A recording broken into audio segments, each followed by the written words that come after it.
우리 주 예수 그리스도의 은혜와 평강이 오늘 예배드리는 우리 모두 가운데 충만하기를 주님의 이름으로 축복합니다. 정말 날이 덥죠, 여러분? 정말 숨쉬기 어려울 만큼 더운 날씨가 이어지고 있습니다. 모두가 이 무더위 속에서도 강건하시고 또 평안할 수 있기를 소망합니다. 그야말로 더위로 인한 것이기도 하지만 지난주와 이번 주가 정말 여름철에 휴가 가는 아주 휴가철이라고 할 수 있겠죠. 고속도로에 여행을 떠나는 차들이 정말 많더라고요. 또 공항과 기차역 등에도 사람들이 붐빕니다. 이번에 휴가에 좀 잘 쉬고 와야겠다라는 그런 마음으로 여행 계획을 세우고 바쁜 일상을 내려놓게 되지요. 그런데 말이죠. 휴가를 다녀온 분들의 이야기를 들어보면 이런 말을 하는 분들이 참 많습니다. 아, 쉬러 갔는데요. 더 피곤하고 힘들어요. 집에 오니까 더 편하고 좋은 것 같아서 집에서 좀 더 쉬어야겠어요. 몸은 다녀왔는데 마음은 하나도 쉬지 못했어요. 이런 말들이죠. 왜 이런 일들이 생길까요? 우리는 이 휴식을 일의 문제라고 생각하지만 성경은 쉼을 관계의 문제라고 말합니다. 우리는 일을 멈추면 쉴 수 있다고 생각하지만 하나님은 하나님과의 관계가 회복될 때 비로소 쉼이 시작된다고 말씀하십니다. 사실 오늘 이 시대의 현대인들은 어느 시대보다 쉼에 많은 시간과 비용을 지불합니다. 좋은 호텔을 예약하기도 하고요. 아름다운 풍경을 찾아가기도 하고 또 맛있는 음식을 먹으면서 시간을 투자하죠. 그런데 마음은 쉽게 쉬지 못합니다. 몸은 쉬는데 생각은 계속해서 일을 생각하고 있고요. 여행을 가서도 이 휴대전화에서 손이 떠나지를 않죠. 쉬는 시간조차 끊임없이 다른 사람과 자신을 비교합니다.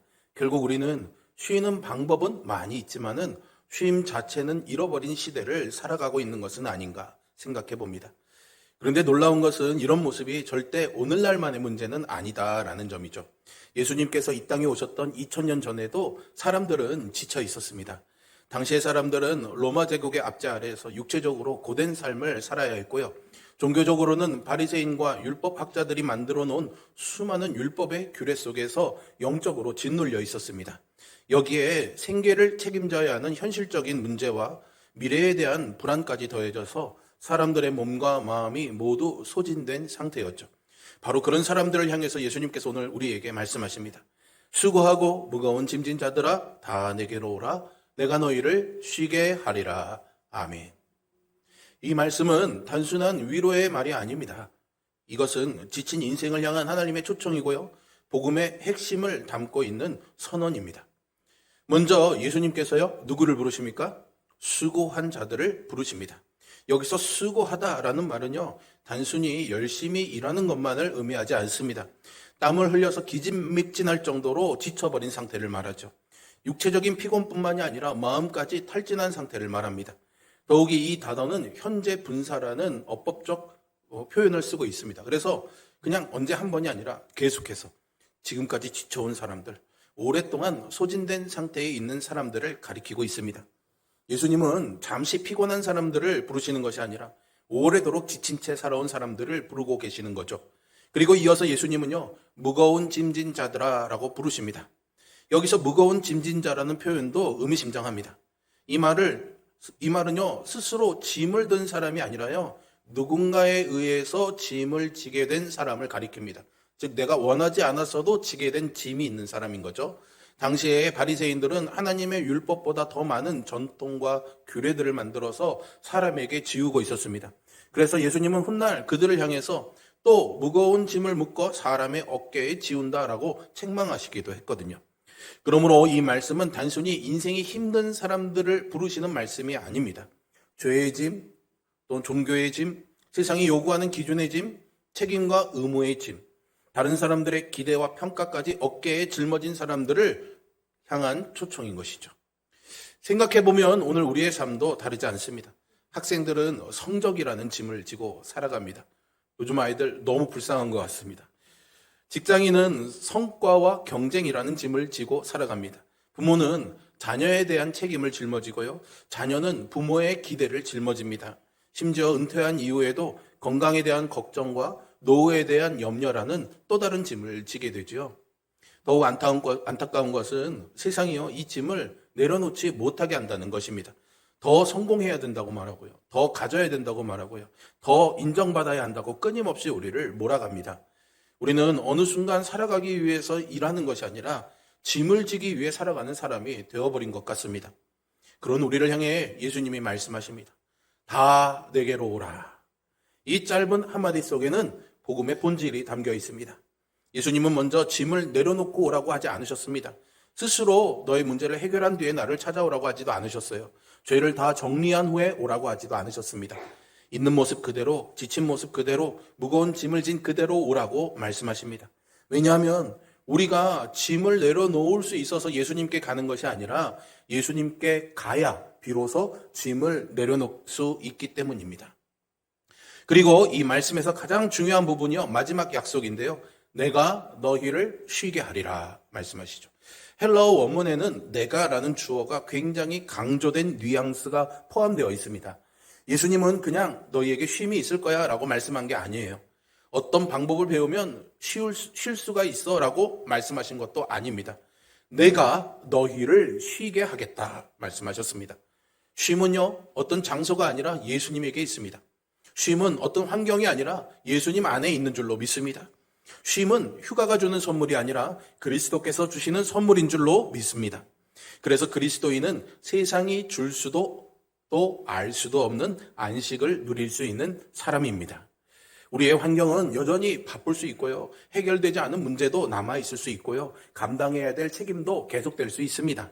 그러나 그 모든 상황에서 예수님 안에 거하는 사람은 세상이 알지도 못하는, 세상이 줄 수도 없는 평안을 누리게 될 줄로 믿습니다. 우리가 휴가를 계획하고 몸의 쉼을 얻으러 잠시 여행을 떠나는 것, 또 일상의 쉼의 자리를 마련하는 것은 하나님의 은혜입니다. 그러나 몸의 쉼보다 더 중요한 것은 영혼의 쉼입니다. 육체는 며칠 쉬면 회복될 수 있겠지만 영혼은 오직 예수 그리스도 안에서만 참된 안식을 누릴 수 있습니다. 그래서 오늘 예수님께서 우리 모두를 향해서 말씀하시는 거죠. 같이 한번 읽어볼까요? 수고하고 무거운 짐진 자들아 다 내게로 오라. 내가 너희를 쉬게 하리라. 오늘 이 말씀이 여러분들에게 주시는 주님의 참 안식으로 누려지기를 주님의 이름으로 축복합니다. 이제 우리는 예수님께서 말씀하시는 이 쉼이라는 게 과연 어떤 쉼인지 계속해서 살펴보려고 합니다. 놀랍게도 예수님께서 말씀하시는 쉼, 이 안식은 우리가 생각하는 휴식의 개념과는 근본적으로 다릅니다.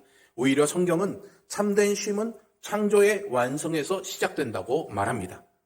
우리는 대부분 쉼을 일을 멈추는 것이라고 생각합니다. 열심히 일한 후에 쉬는 것이 당연한 순서라고 여기죠. 그래서 조금만 더 버티면은 이제 쉴 수 있어. 이번 일만 끝나면은 쉴 수 있을 거야. 이런 말과 생각을 하게 됩니다. 우리의 사고방식 속에서는 언제나 일을 열심히 하는 게 먼저고 그 뒤에 쉼은 따라오는 보너스 같은 것이 될 때가 많죠. 그런데 성경은요, 전혀 다른 이야기를 합니다. 예수님께서 말씀하시는 안식은 단순히 피곤을 회복하는 휴식이 아니라 하나님께서 창조하실 때부터 인간에게 허락하신 삶의 질서라는 것을 말이죠. 그러므로 예수님의 말씀을 우리가 더 깊이 잘 이해해 보려면은 창세기로 돌아가 봐야 그 창조의 질서 안에서 봐야 합니다. 창세기 2장 1절과 2절은 이렇게 말씀합니다. 같이 한번 읽어볼까요? 천지와 만물이 다 이루어지니라. 하나님이 그가 하시던 일을 일곱째 날에 마치시니 그가 하시던 모든 일을 그치고 일곱째 날에 안식하시니라. 아멘. 여러분, 이 짧은 본문 안에 유난히 반복되는 비슷한 뉘앙스의 표현들이 있어요. 다 이루어지니라, 또 마치시니, 그치고 라는 말이죠. 무언가 끝났다는 이야기겠죠. 하나님께서 창조를 끝냈다라는 사실을 계속해서 강조하고 있습니다. 그리고 그 다음에 안식이 이어집니다. 여기서 우리가 먼저 질문해 볼 게 있습니다. 여러분, 하나님이 6일 동안 천지 창조하시느라 너무 피곤하셔서 쉬신 걸까요? 전능하신 하나님께서 모든 기력을 다 거기 쏟아부으셔서 휴식이 필요한 것이었을까요? 아니죠. 하나님은 피곤하지 않으시는 분입니다. 이사야 선지자가 영원하신 하나님 여호와는 피곤하지 않으시며 곤비하지 아니하신다라고 말하고 있죠. 그렇다면 하나님의 안식은 어떤 피로의 회복 때문이 아니라 창조의 완성을 선언하는 어떤 메시지가 있는 행동이었다라는 것을 우리가 이해해야 합니다.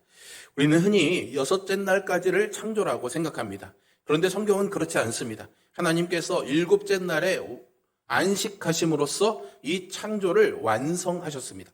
다시 말하면 안식은 창조가 끝난 뒤에 덧붙여진 보너스가 아니라 창조 자체를 완성하는 마지막 단계였습니다. 그렇다면 안식이 왜 완성일까요? 하나님께서 6날 동안 창조하신 모든 것들을 바라보시면서 보시기에 좋았더라 라고 말씀하십니다. 그리고 인간을 창조하신 후에는 창조의 완성을 보시고 보시기에 심히 좋았더라 라고 선언하셨죠. 하나님은 단지 이 일을 끝내신 것이 아니라 자신이 이루신 창조를 기뻐하시고 그 안에서 피조물과 관계를 누리셨습니다. 여러분, 성경에서 안식은요, 아무것도 하지 않는 시간이 아닙니다.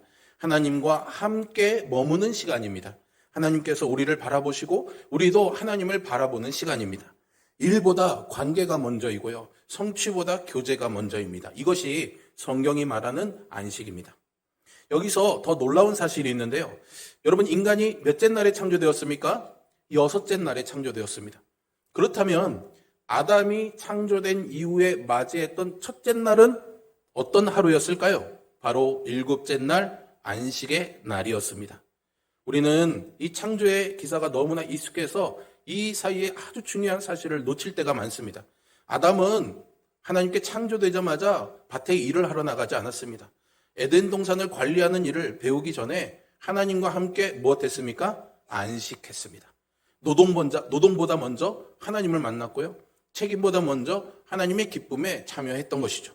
여러분, 이것이 얼마나 중요한 순서인지 아십니까? 세상은 먼저 일하고 나중에 쉬라고 말합니다. 그러나 하나님은 먼저 나와 함께 안식하고 그 안식 가운데서 살아가라 말씀하십니다. 이것이 창조의 질서입니다. 저는 이 부분이 오늘을 살아가는 우리에게 정말로 필요한 말씀이라고 생각합니다. 우리는 늘 자신이 어떤 존재인지를 증명하면서 살아가려고 합니다. 열심히 일하면 인정받을 거라고 생각하죠. 더 많이 성취하면, 이루면 가치 있는 사람이 될 거라고 생각합니다. 그래서 성공을 통해서, 성취를 통해서 내가 어떤 존재인지를 확인하고 싶어 하게 됩니다. 그런데 하나님은 다르게 말씀하십니다. 너는 먼저 내 사랑을 받은 존재이다. 너는 먼저 내가 기뻐하는 존재이다. 너는 먼저 내 안에서 안식하는 존재이다 라고 말이죠. 하나님께서 아담에게 너 가서 뭐 좀 해보고 와, 이렇게 하신 후에 그를 사랑하신 것이 아니에요. 아무것도 한 것이 없는 그 아담을 보시기에 심히 좋았더라, 좋아하고 기뻐하셨던 겁니다. 이것이 복음입니다. 여러분, 오늘날 많은 사람들이 쉬지 못하는 이유도요, 여기에 있습니다.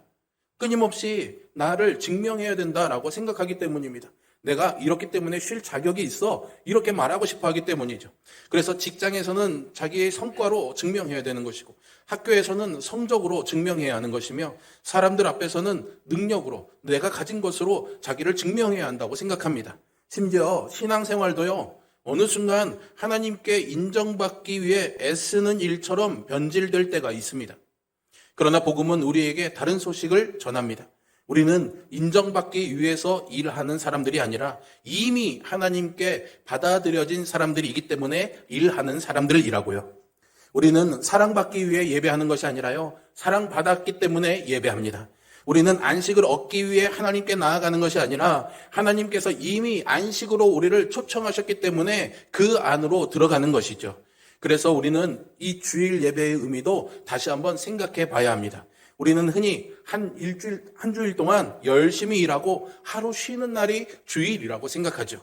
그런데 성경은 주일을 그렇게 설명하지 않습니다. 예배는 새로운 한 주를 살아가기 위해 단순히 충전하는 그런 시간이 아니라고요. 하나님께서 우리를 향해 너는 내 자녀다, 나는 너를 기뻐한다라고 말씀하시는 창조의 질서 안으로 다시 들어가는 시간입니다. 그러므로 우리는 예배하기 위해서 시간을 남겨두는, 시간을 어떻게든 마련하는 사람들이 아니라 예배를 중심으로 시간을 살아가는 사람들이어야 합니다. 세상은 쉬기 위해서 휴가를 가죠. 그러나 그리스도인은 예배 가운데 먼저 참된 안식을 누리고 그 안식을 품은 채 세상으로 다시 나아가야 합니다. 여러분, 우리가 예배 때마다 찬양들을 많이 부르잖아요. 이 찬양을 부를 때 악보를 보고 찬양을 부릅니다. 그러면 이 악보를 볼 때마다 하나의 영적인 교훈을 생각해 보게 됩니다. 훌륭한 연주자는 그려진 악보들의 그런 음표들만 잘 연주하는 게 아니라요, 그 안에 있는 쉼표도 잘 연주해야 됩니다. 지휘자님, 그렇죠. 쉼표를 잘 지켜야 되죠. 눈에 드러나지 않고 아무 소리도 나지 않지만 그 쉼표에 침묵이 있어야 앞의 음도 살아나고 뒤의 음도 살아나고 전체적인 악상의 느낌도 살아나게 되는 겁니다. 그 짧은 쉼표 하나가 곡 전체의 감동을 결정하게 되는 거죠. 우리 인생도 그렇습니다. 하나님께서 우리의 삶 속에 안식이라는 쉼표를 넣어두셨습니다. 그런데 우리는 그 쉼표를 무시한 채 계속 달려가죠. 멈추지 못하고 바라보지 못하고 감사하지 못한 채 끝없이 뭔가를 이루기 위해서, 나를 증명하기 위해서 달려갑니다. 결국 인생은 점점 더 시끄러워지는데 정작 하나님께서 들려주시는 가장 중요한 음성은 듣지 못하게 됩니다. 쉼표가 없기 때문이죠. 여러분, 우리가 이 휴가철에 몸을 쉬게 하는 것 너무나 필요한 일입니다. 그러나 그보다 먼저 우리의 영혼이 하나님 앞에서 멈출 수 있기를 바랍니다. 잠시 일을 멈추고 우리가 이루고자 하는 일들을 멈추고 비교를 멈추고 우리의 감정을 멈추고 하나님의 시선 앞에 한번 서보십시오. 너는 내 사랑하는 자녀다. 너는 아름다운 나의 창조물이다. 이 음성을 다시 듣는 것이 참된 안식입니다. 그리고 바로 그 안식 위에서 우리의 삶은 다시 시작됩니다. 지금까지 우리는 예수님께서 주시는 쉼이 단순히 그런 육체적인 피곤을 풀어내는 휴식이 아니라 창조의 질서를 회복하는 안식이다라는 사실을 살펴봤습니다. 그런데 예수님께서 여기에서 한 걸음 더 나아가 굉장히 의외의 말씀을 하십니다. 보통 우리가 누군가에게 좀 쉬어라고 말한다면 일을 내려놓고 편히 쉬라는 의미일 겁니다. 예수님도 내가 너를 쉬게 하리라 말씀하셨죠. 그런데 예수님께서 이 쉼을 약속하시면서 하시는 다음 29절의 말씀이 어떻게 말씀합니까? 같이 한번 읽어볼까요? 나는 마음이 온유하고 겸손하니 나의 멍에를 메고 내게 배우라. 그리하면 너희 마음이 쉼을 얻으리니. 아멘. 그리하면 너희 마음이 쉼을 얻으리니까지는 동의가 되고 은혜가 됩니다. 그런데 말이죠. 이 구절에 한 번만 더 띄워놔 주시겠어요? 잠깐만. 이 구절에 굉장히 이렇게 해야 된다고 생각되는 의아스러운 부분이 있는데요. 혹시 여러분 찾으셨습니까? 뭘까요? 네? 크게 얘기해 주세요. 맞습니다. 멍에를 매라는 겁니다. 쉼을 준다면서 주님은 멍에를 매라고 하시죠. 멍에는요, 쉬는 사람이 사용하는 도구가 아닙니다. 노동하는 사람이 사용하는 도구이죠. 소가 밭을 갈 때, 수레를 끌 때 목에 매는 것이 멍에입니다. 더군다나 이 멍에는요, 자유를 상징하는 것이 아니라요, 순종과 복종을 상징합니다. 그러니 일반적인 생각으로는 멍에와 쉼이 어울립니까? 안 어울립니까? 안 어울리죠. 쉬라고 해놓고는 일하는 도구를 매라고 주님이 말씀하고 있으니 말입니다. 그런데 여기에 예수님이 말씀하시는 안식의 비밀이 있습니다.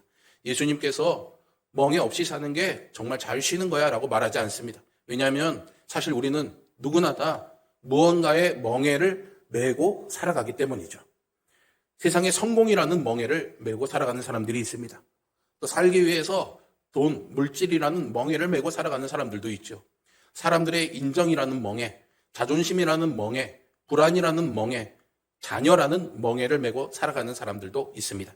문제는 멍에가 있느냐 없느냐가 아니라 누구의 멍에, 어떤 멍에를 메고 살아가는가이겠죠. 그래서 예수님은 그 멍에를 벗고 내 멍에를 메라라고 말씀하고 있는 겁니다. 당시에 팔레스타인에서 사용하던 쌍멍에는 두 마리의 소가 함께 매도록 만들어졌습니다. 같은 소가 그렇게 이끌어가는 멍에이지만 가끔은 특별히 어린 송아지를 훈련시킬 때 경험 많은 큰 소와 함께 이 멍에를 매도록 했습니다. 그러면 실제 힘은 누가 감당할까요? 큰 소가 그 힘을 감당합니다. 어린 소는 그 곁에서 발걸음을 맞추면서 이 농사일을 할 때 어떻게 가야 되는지 걷는 법을 배우게 되죠. 저는 이 장면이 예수님께서 말씀하시는 멍에의 의미를 잘 보여준다고 생각합니다. 주님은요, 우리를 홀로 일하게 내버려 두지 않으십니다. 우리를 혼자 싸우게 하지도 않으십니다. 우리에게 혼자 힘으로 잘 버티고 와봐. 그래야 내가 너에게 은혜를 줄게. 이렇게 말씀하지도 않으셔요. 오히려 나와 함께 가자라고 말씀하십니다. 우리가 감당할 수 없는 인생의 무게를 주님께서 함께 지시겠다는 것이죠. 그래서 예수님은 이어서 내 멍에는 쉽고 내 짐은 가볍다라고 말씀하십니다. 여러분, 이것은 우리 인생이 멍에를 다 벗어던지고 쉬워진다는 말이 아니에요.